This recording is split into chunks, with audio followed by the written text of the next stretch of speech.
केंद्रीय विद्यालय मुरादाबाद ने नई शिक्षा नीति 2020 दृष्टिकोण के सफल कार्यान्वयन हेतु आगरा संभाग के उपायुक्त के नेतृत्व में और मार्गदर्शन में अपने विद्यार्थियों के लिए समग्र और क्रमबद्ध सीखने का अनुभव सुनिश्चित करते हुए एनईपी यानी कि नई शिक्षा नीति 2020 के सिद्धांतों को अपनाने में उल्लेखनीय प्रगति की है। ये बातें आज केंद्रीय विद्यालय मुरादाबाद के प्राचार्य विजेश कुमार ने केंद्रीय विद्यालय समेत देश के सभी भागों में मनाए जा रहे एनईपी 2020 के कार्यान्वयन के 30वें वर्ष के जश्न कार्यक्रम को संबोधित करते हुए कही। इस दौरान एक प्रेस वार्ता भी विद्यालय में आयोजित की गई। प्राचार्य विजेश कुमार ने अपने विद्यालय से जो एनईपी 2020 के अनुसार महत्वपूर्ण उपाय किए गए हैं उसके बारे में बताते हुए कहा कि कक्षा 1 में प्रवेश आयु का पुनर्निर्धारण किया गया है।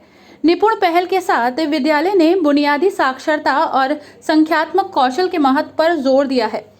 प्राचार्य ने आगे बताया कि केंद्रीय विद्यालय संगठन में बाल वाटिका की शुरुआत की गई है। प्रारंभिक बचपन की शिक्षा के महत्व को समझाते हुए विद्यालय जल्द ही बाल शिक्षणार्थियों के लिए एक मजबूत नींव को बढ़ावा देने हुए बाल वाटिका की शुरुआत कर देगा। उन्होंने कहा कि एनईपी 2020 के कार्यान्वयन के 30वें वर्ष का जश्न भारत के भविष्य के लिए तैयार और विश्व स्तर पर प्रतिस्पर्धी शिक्षा प्रणाली बनाने की दिशा में महत्वपूर्ण कदम है। सभी को मेरा नमस्कार।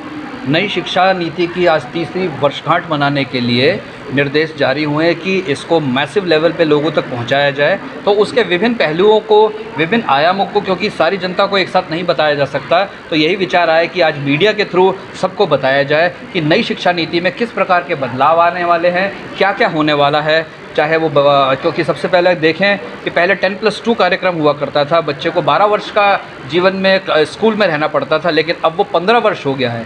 पहले 10+2 था, अब 5+3+3+4 है। इन और विभिन्न क्या क्या चेंजेस हो रहे हैं उस विषय में ये एक छोटी सी कार्यशाला और ये प्रेस कॉन्फ्रेंस आयोजित की गई थी केंद्रीय विद्यालय मुरादाबाद में। इसके अलावा सर, केंद्रीय विद्यालय की अलग पहचान है, वो क्या पहचान है? केंद्रीय विद्यालय एक अपने आप में लीडिंग संस्थान है, पूरे वर्ल्ड लीडर है एजुकेशन फील्ड में।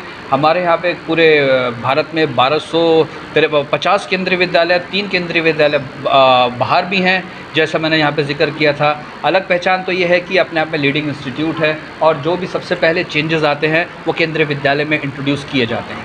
इसके अलावा सर, मुरादाबाद में आप पौधारोपण की पहल चला रहे हैं केंद्रीय विद्यालय में। वर्तमान में कितने पौधे हम लगा चुके हैं? वर्तमान में संख्या की बात करूं तो वो हज़ारों में ही होगी। अब चाहे उसमें हमारा कार्यक्रम वृक्षों की बात कर लीजिए तो मेरे यहाँ पे नीम, बरगद, पीपल और कदम्ब और सागौन, चंदन जने कितने ही पेड़ हैं। अब हमारा जो टारगेट है वो विद्यालय में सुगंध वाटिका और सौंदर्य वाटिका करने का है, जो ताकि विद्यालय का वातावरण मनोरम भी हो सके और सुगंधित भी हो सके। हरित स्कूल तो हम ऑलरेडी हो ही चुके हैं, जैसा कि पहले भी से ही करते आ रहे हैं हम लोग। किन शिक्षा नीति जो के बारे में आपने बताया, उसको आपके विद्यालय में किन किन पॉइंटों पे लागू किया?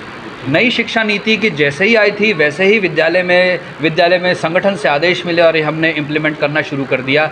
चाहे वो एज से हो, जैसे पहले एज फर्स्ट क्लास में होती थी 5+, जैसी चेंजेस आए कि इसको 6+ किया जाए तो 6+ कर दिया गया। अब नई शिक्षा नीति के तहत बाल वाटिकाएँ आरंभ हो गई हैं। तो बाल वाटिकाओं में विभिन्न, जैसा कि मैंने बताया कि 400 पूरे देश में 450 केंद्रीय विद्यालयों में बाल वाटिका का शुरू हो चुकी हैं और एडमिशन हो चुके हैं 3+ को लेते हुए।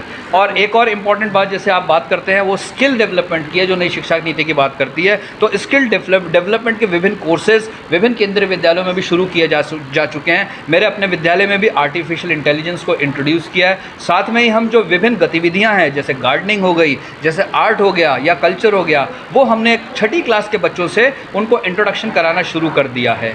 सर, जैसा कि अभी आपने बताया कि बाल वाटिका अपने विद्यालय में अभी नहीं शुरू हुई, जी, कब तक संभावना है? बाल वाटिका हमारे विद्यालय में इसलिए शुरू नहीं हुई क्योंकि यहाँ पे हमारे यहाँ कमरों का अभाव है, कुछ लीगल मैटर्स हैं और उससे हम थोड़ा सा 2-4 हो रहे हैं। जैसे ही वो क्लियर हो जाएगा हमारा प्रपोजल जा रहा है और हम बाल वाटिका यहाँ पे शुरू करने के लिए पुरजोर प्रयास कर रहे हैं। संभवतः 2 वर्ष का समय तो आप मान के चल ही सकते हैं।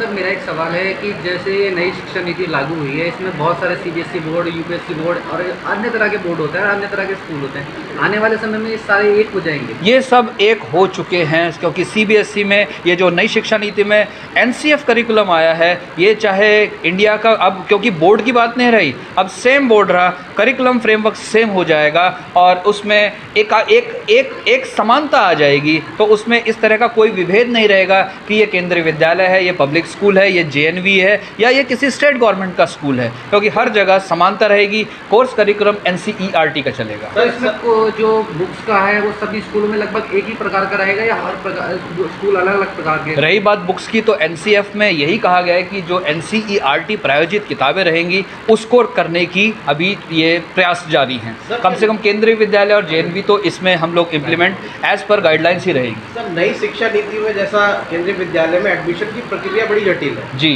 तो इसमें क्या कुछ प्रवेश प्रक्रिया आसान होगी या कुछ इस तरह का भी कुछ एडमिशन प्रक्रिया जटिल किस प्रकार से है वो मेरी समझ में नहीं आया है, क्योंकि इसमें केंद्रीय विद्यालय का अपनी प्रक्रिया है। जैसे यहाँ पे कैटेगरी 1 से लेकर कैटेगरी 5 तक होता है, तो प्रोसेस वही रहेगा।